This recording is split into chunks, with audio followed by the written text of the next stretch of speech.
사무엘상 8장 4절에서 22절 말씀입니다. 사무엘상 8장 4절에서 22절 말씀입니다. 찾으신 줄 알고 제가 봉독하겠습니다. 이스라엘 모든 장로가 모여 라마에 있는 사무엘에게 나아가서 그에게 이르되 보소서 당신은 늙고 당신의 아들들은 당신의 행위를 따르지 아니하니 모든 나라와 같이 우리에게 왕을 세워 우리를 다스리게 하소서 한지라. 우리에게 왕을 주어 우리를 다스리게 하라 했을 때에 사무엘이 그것을 기뻐하지 아니하여 여호와께 기도하매 여호와께서 사무엘에게 이르시되 백성이 내게 한 말을 다 들으라. 이는 그들이 너를 버림이 아니요 나를 버려 자기들의 왕이 되지 못하게 함이니라. 내가 그들을 애굽에서 인도하여 낸 날부터 오늘까지 그들이 모든 행사로 나를 버리고 다른 신들을 섬김같이 내게도 그리하는도다. 그러므로 그들의 말을 듣되 너는 그들에게 엄히 경고하고 그들을 다스릴 왕의 제도를 가르치라. 사무엘이 왕을 요구하는 백성에게 여호와의 모든 말씀을 말하여 이르되 너희를 다스릴 왕의 제도는 이러하니라. 그가 너희 아들들을 데려다가 그의 병거와 말을 어거하게 하리니 그들이 그 병거 앞에서 달릴 것이며 그가 또 너희의 아들들을 천부장과 오십부장을 삼을 것이며 자기 밭을 갈게 하고 자기 추수를 하게 할 것이며 자기 무기와 병거의 장비도 만들게 할 것이며 그가 또 너희의 딸들을 데려다가 향료 만드는 자와 요리하는 자와 떡 굽는 자로 삼을 것이며 그가 또 너희의 밭과 포도원과 감람원에서 제일 좋은 것을 가져다가 자기의 신하들에게 줄 것이며 그가 또 너희의 곡식과 포도원 소산의 11조를 거두어 자기의 갈기와 신하에게 줄 것이며 그가 또 너희의 노비와 가장 아름다운 소년과 나귀들을 끌어다가 자기 일을 시킬 것이며 너희의 양떼의 10분의 1을 거두어 가리니 너희가 그의 종이 될 것이라. 그날에 너희는 너희가 택한 왕으로 말미암아 부르짖되 그날에 여호와께서 너희에게 응답하지 아니하시리라 하니 백성이 사무엘의 말 듣기를 거절하여 이르되 아니로소이다. 우리도 우리 왕이 있어야 하리니 우리도 다른 나라들 같이 되어 우리의 왕이 우리를 다스리며 우리 앞에 나가서 우리의 싸움을 싸워야 할 것이니이다 하는지라. 사무엘이 백성의 말을 다 듣고 여호와께 아뢰매 여호와께서 사무엘에게 이르시되 그들의 말을 들어 왕을 세우라 하시니 사무엘이 이스라엘 사람들에게 이르되 너희는 각기 성읍으로 돌아가라 하니라. 오늘 말씀은 이스라엘의 왕이 없던 시기에 일어나는 이야기를 말해주고 있습니다. 일명 왕정체제라고 하는데요, 이때는 왕을 중심으로 이스라엘을 운영하고 있지 않고 사사 중심의 체제로 사무엘이 이스라엘을 이끌고 있던 그런 시기입니다. 그런데 이때 중요한 것은 이스라엘에는 왕정 체제가 없었는데 이스라엘 주변 나라들, 그러니까 블레셋, 아람, 암몬 이런 주변 나라에는 왕정 체제가 다 있었습니다. 그래서 오늘 본문의 이야기는 이런 주변 나라와는 다른 자신의 나라 이스라엘을 보면서 이제 우리에게도 왕을 주세요 라고 요구하는 이 이스라엘 백성의 모습을 자세하게 보여주고 있습니다. 오늘 본문 5절 하반절에 보시면 이스라엘 백성들이 이렇게 얘기합니다. 모든 나라와 같이 우리에게 왕을 세워 우리를 다스리게 하소서, 이렇게 얘기합니다. 이런 이스라엘 백성들의 외침, 왕을 세워달라는 이 외침은 이런 의미가 아닙니다. 지금처럼 하나님을 진짜 왕으로 딱 세워두되 그냥 사람 중에서도 대표되는 왕을 하면 뽑아주세요, 이런 의미가 아닙니다. 이 이스라엘이라는 나라가 하나님께서 다스리는, 통치하는 나라인 것을 알면서도 아니다, 이제는 하나님 대신해서 인간 왕을 세워야 된다 라는 이 의미를 담아서 이야기하고 있는 것입니다. 오늘 본문 7절에서는 하나님께서 이렇게 말씀하시는데요, 이는 그들이 사무엘을 말하는 거죠. 너를 버림이 아니요 나를 버려 내가 자기들의 왕이 되지 못하게 합니다. 이 말씀을 보아도 알 수 있습니다. 하나님을 버리고 새로운 인간 왕을 원하는 이스라엘 백성들의 모습입니다. 사랑하는 성도 여러분, 이제 본문을 좀 더 자세히 살펴볼 텐데요, 오늘 이 말씀을 통해서 지금 나에게는 이런 이스라엘 백성들과 같은 모습, 하나님이 아닌 다른 것을 원하는 모습이 있지 않는지 돌아보는 시간, 그리고 이런 생각을 가지고 있는 이 이스라엘 백성들에게 하나님께서 어떻게 반응하시는지, 어떤 마음을 가지고 계신지 함께 알아보면 좋겠습니다.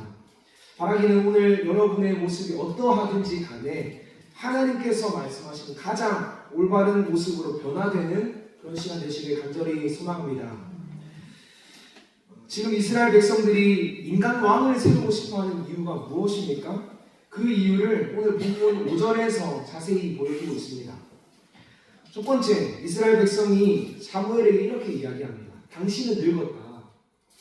지금 이 이스라엘을 이끌고 있는 이 사무엘 보고 당신은 늙었다 라고 얘기하는 것이죠.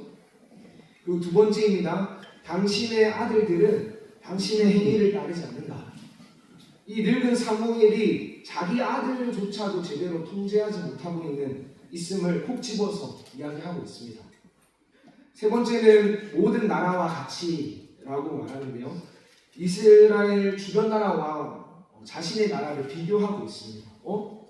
우리나라가 우리보다 저 나라가 더 좋아 보이는데, 저 나라가 더 잘 사는 것 같은데, 이렇게 세 가지 이유를 얘기하는데요. 여러분, 이것은 이스라엘 백성들이 절대 없는 이야기를 지어내는 것은 아닙니다. 실제로 지금 일어나고 있는 상황을 가지고 이스라엘 백성들이 이야기하고 있습니다. 이때 당시 사무엘의 나이가 한 70세 정도 되었고요. 8장 3절을 보면 사무엘의 아들들이 사무엘과는 반대되는 모습으로 살고도 있고, 그렇다고 이 이스라엘이 주변 나라들보다 잘 살고 있는 것도 아닙니다.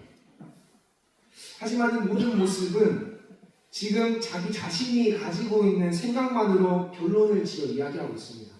자기 생각에 왕을 세워야 하는 매우 적절해 보이는 의견만 가져와서 사무엘에게 제시하는 것이죠. 세우지 않아도 되는 이유는 전혀 생각해보지도 않고 있습니다. 하지만 여러분, 이렇게 사람이 자기 생각에만 갇혀 있으면 딱 자기가 보고 싶은 것만, 원하는 것들만 보게 되는 문제가 일어나게 됩니다. 이것은 우리 성도님들도 살아가시면서 한 번쯤은 느껴본 그런 생각일 것 같은데, 분명히 좀만 더 넓게 생각한다면 내가 가지고 있는 그 의견에는 오류가 있다는 것, 문제가 있다는 것을 알게 됩니다. 하지만 이 순간만큼은 자기 생각에 갇혀서 더 넓게 보지 못하는 것이죠. 사무엘의 아들들의 문제에 대한 것을 제외하고는 이 이스라엘 백성들이 그런 오류에 빠져 있다는 걸 우리가 충분히 볼 수 있습니다. 사무엘이 늙었다고 했는데, 그것은 이 이스라엘 백성들이 사무엘을 딱 외적인 모습, 70세라는 외적인 모습만 보고 판단하는 것이죠. 사람의 특성상 그냥 더 젊은 것을 원하고 새로운 것을 원하는 그런 모습입니다. 사무엘이 이스라엘을 더 이끌 수 있음에도 불구하고 그렇게 생각하는 것이죠. 사실 사무엘의 나이로만 딱 본다면 사무엘은 늙은 것이 맞습니다. 70세라고 하는데 어떻게 이 70세가 젊은 사람들을 따라가겠습니까? 하지만 하나님께서 사람을 사용하실 때는 나이로 기준 삼아 사용하시지 않습니다. 나이가 많은 것이 문제가 되지 않습니다. 바로 앞장인 7장만 보더라도 이스라엘이 블레셋과 전투를 할 때 사무엘을 통해서 전쟁에서 승리했고, 이 7장과 8장을 비교한다면 사무엘의 나이가 불과 5년 정도밖에 차이가 나지 않습니다. 그럼에도 하나님께서는 사무엘을 사용하신 건데, 지금 이스라엘 백성들은 그런 사무엘을 보지 못하는 것이죠. 또 다른 나라들과 비교하고 있는데요. 지금까지 이 이스라엘을 이끄신 하나님을 생각한다면 다른 나라 못지않게 많은 은혜를 받으며 살아가고 있습니다. 하지만 이들은 자신이 누렸던 은혜들은 보지 못하고 남의 떡이 더 커 보이니까 우리도 저렇게 하자, 우리도 저런 방식을 따르자 라고 하는 의견을 내세우고 있습니다. 지금 이스라엘 백성들은 자신의 생각에 갇혀서 하나님께서 이 이스라엘을 어떻게 이끌어 오셨는지, 하나님께서 우리에게 얼마나 많은 은혜와 기적을 보여주셨는지를 전혀 인지하지 못하고 있습니다. 사랑하는 성도 여러분, 여러분은 여러분의 삶을 두고 어떤 생각을 가지고 계십니까? 부족하다는 생각을 가지고 있습니까? 혹시 그런 생각이 이 이스라엘처럼 갇혀서 보고 있는 그런 시야 때문에 잘못 생각하고 있는 것은 아닙니까? 하나님께서 나에게 주신, 지금까지 나에게 주신 은혜가 얼마나 크고 놀라운지, 하나님께서 나를 이끌어주고 계신다면 앞으로도 나를 이끄실 하나님이라는 것을 기억하고 있습니까? 믿고 있습니까? 바라기는 이 말씀을 통해서 내가 놓치고 살고 있는 하나님의 은혜를 다시금 발견하는 저와 여러분들 되시길 간절히 소망합니다. 하나님께서는 이런 이스라엘의 외침을 들으시고 어떻게 응답하십니까? 어떤 반응을 보여주고 있습니까? 9절에서 하나님께서 이렇게 말씀하십니다. 그러므로 그들의 말을 듣되, 그들의 말을 다 들어주라는 것이죠. 그대로 할 수 있게 해라 라는 것입니다. 여러분, 이어지는 말씀에도 나오지만 인간 왕을 세우면 큰 문제가 일어나는 것을 말씀하시고도 그 말을 다 들어주라 말씀하십니다. 그렇다면 이 대답은 하나님께서 이스라엘 백성들을 버리신 것을 의미하는 것입니까?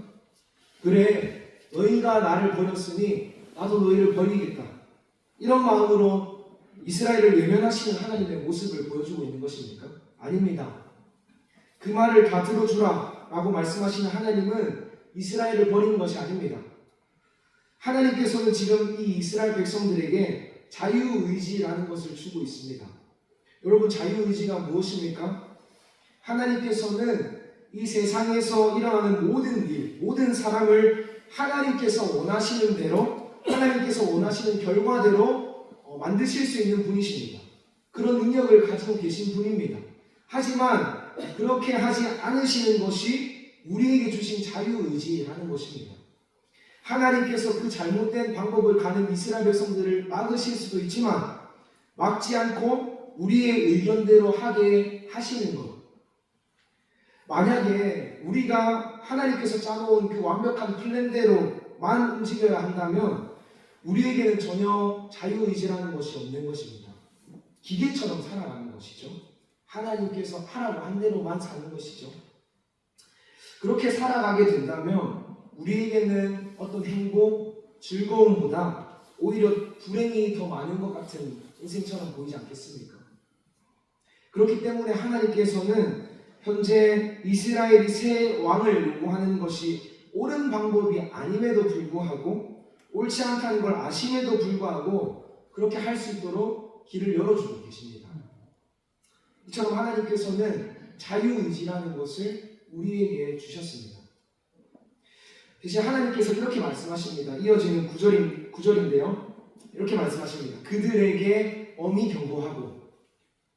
하나님께서 이들을 자기 뜻대로 가게 내버려 두시지만 대신 책임을 져야 한다는 것이죠.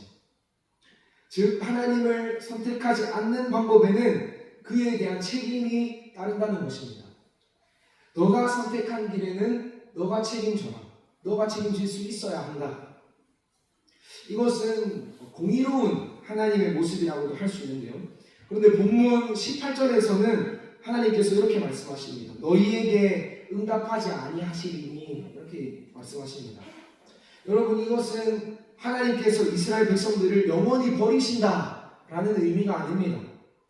그렇게 너희가 너희 원하는 것을 선택했을 때 그 선택의 결과가 어떤 결과를 낳게 되는지 너네가 직접 경험해라. 책임을 져야 한다.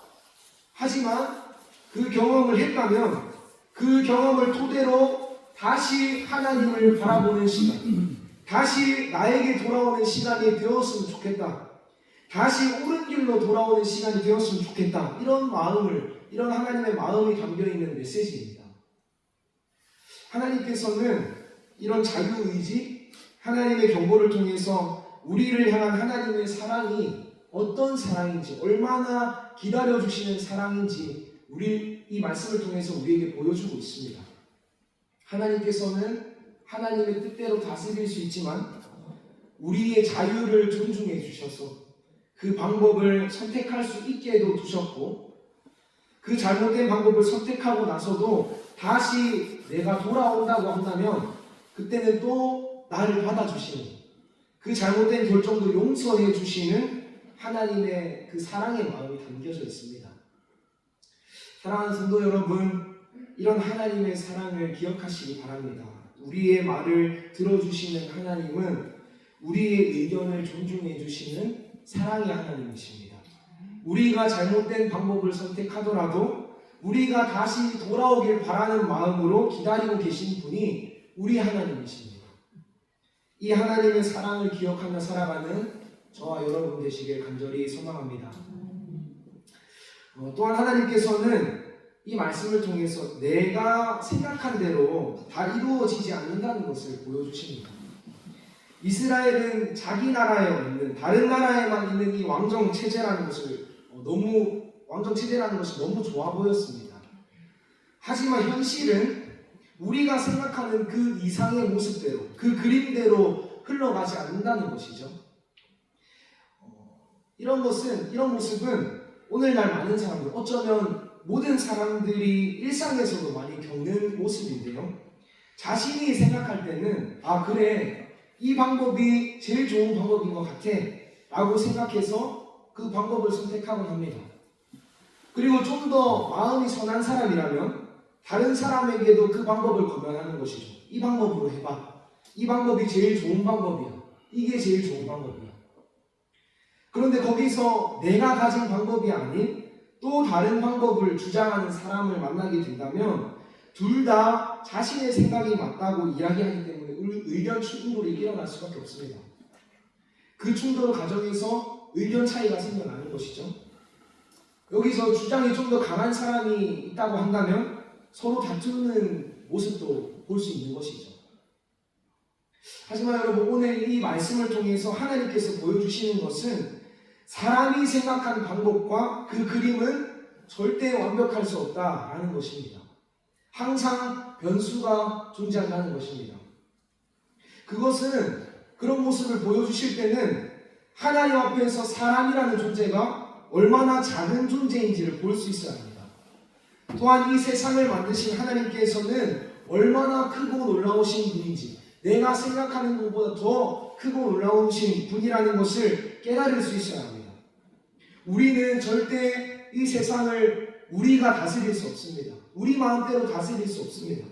이 세상을 내 손에 쥐고 이끌어갈 수 없다는 것입니다. 여러분, 최근에 뉴스에서도 홈플러스가 기업 회생 절차를 밟고 있다는 소식을 보았는데요. 그런 것과 마찬가지죠. 그렇게 건실해 보이고 영원할 것 같은 기업도 예상치 못한 결과를 낳을 수 있다라는 것을 오늘날 세상에서도 보여주고 있습니다. 하나님께서 우리에게 이런 상황들을 보여주실 때 우리는 무엇을 생각해야 됩니까? 나는 내 삶은 하나님께 속해 있구나. 내 뜻대로 내 삶이 흘러가지 않는구나. 내 삶을 하나님께 맡길 수 있어야 하는구나. 우리는 이 생각을 할 수 있어야 합니다.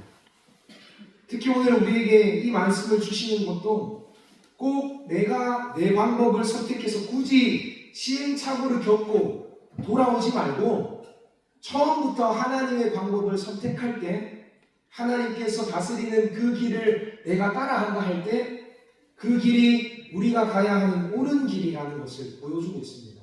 그 길이 하나님께서 이끄시는 길이라는 것을 오늘 말씀을 통해 보여주고 있습니다. 사랑하는 성도 여러분, 우리는 하나님께 속한 인생이라는 것을 꼭 기억하시기 바랍니다. 주님께서 기뻐하시는 방법을 선택할 수 있는 자, 그 방법을 선택할 때 하나님께서 주시는 참된 기쁨, 참된 행복을 경험할 수 있는 저와 여러분들 되시길 간절히 소망합니다. 저는 지금까지 전한 이 내용을 묵상하고 나서 궁금증이 하나 생겼습니다. 그러면 오늘 본문에 하나님께서 이 인간 왕을 요구한 이스라엘 백성들에게 10절에서 18절까지의 내용처럼 이런 어려움이 있을 것이다 라고 하셨는데, 그러면 이때 이 이스라엘 백성들은 이 어려운 상황을 다 겪은 사람들인가? 인간 왕을 세웠을 때 앞에 일어날 일을 다 경험하고 죽은 사람들일까? 이런 생각이 들었습니다. 궁금증이 생겼습니다. 결론부터 말씀드리면 모든 백성들이 다 하나님께서 말씀하신 이 10절과 18절까지의 말씀, 이 상황들을 다 겪고 죽은 것은 아닙니다. 왕을 원했던 이 이스라엘 백성들 각자 많고 적은 나이도 있을 것이고 그들이 죽는 시점은 나이마다 상황마다 다 달랐을 것입니다. 다 다른 날에 죽고 다른 시간에 죽었겠죠. 누구는 사울이 왕으로 세워지고 얼마 지나지 않았을 때 아직까지 사울이 검소하고 온전하게 살고 있을 때 죽은 사람이 있는 반면 사울이 악행하여 독재 체제를 행할 때 죽은 사람도 있을 것입니다. 그 외에도 사울 왕은 물러나고 다윗 왕이 세워졌을 때 이스라엘이 한참 평온할 때 죽은 사람도 있을 것입니다. 그러면 이들 중에 이스라엘이 평온할 때 죽은 사람이라고 한다면 이렇게도 생각할 수 있지 않겠습니까? 예전에 사무엘에게 왕을 요구했을 때 우리가 이런 어려움을 당한다 했는데 그러지 않네? 우리의 삶은 평온하네? 평온히 죽게 생겼네? 그리고 이런 아이러니한 모습, 하나님의 방법이 아닌 내가 원하는 방법을 선택했음에도 평온함이 있는 이런 모습은 오늘날 우리가 살아가면서도 겪을 수 있는 모습입니다. 근데 정말 아쉽게도 우리는 반대되는 모습으로 많이 겪습니다. 나는 하나님의 방법을 선택했는데도 이렇게 힘들고 어려운데 왜 하나님을 외면한 저 사람들은 더 잘 되는 걸까? 더 잘 사는 걸까? 혹시 여기 계신 성도님들 중에서도 이런 생각을 가지고 억울하게 이 자리에 앉아 계시는 분 계십니까?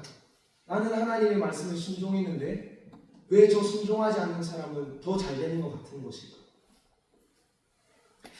제가 이런 고민을 하고 있을 때 하나님께서 이런 마음을 주셨습니다. 우리의 인생은 결코 이 땅에서만 살아가는 인생이 아니다. 우리는 하나님 나라를 바라보며 사는 존재고 하나님께서는 우리가 이 땅에서 행한 모든 선택을 기억하시고 심판하신다라는 것입니다. 갈라디아서 6장 7절 말씀에 보면 이렇게 얘기하고 있습니다. 사람이 무엇으로 심든지 그대로 거두리라. 오늘 말씀과도 비슷한 말씀인데요. 하나님께서는 우리에게 자유의지라는 것을 주셨지만 사람이 선택한 길에 대해서는 반드시 그에 맞는 결과가 따른다는 것입니다. 우리는 자신의 행동에 대해서 책임을 져야 하며 공의로우신 하나님은 이것을 절대 외면하지 않습니다. 여러분 혹시 지금 억울하고 힘든 시간을 보내고 계신 성도님 계십니까? 오늘 이 말씀을 기억하시기 바랍니다. 하나님은 우리의 모든 눈물을 기억하고 계시며 우리의 삶을 위로하시기를 원하십니다. 그리고 우리에게 말씀하십니다. 너의 인생은 결코 헛되지 않다. 나를 선택한 너의 인생은 절대 헛된 것이 아니다. 오히려 하나님 안에 소망이 있음을 믿으시길 바랍니다.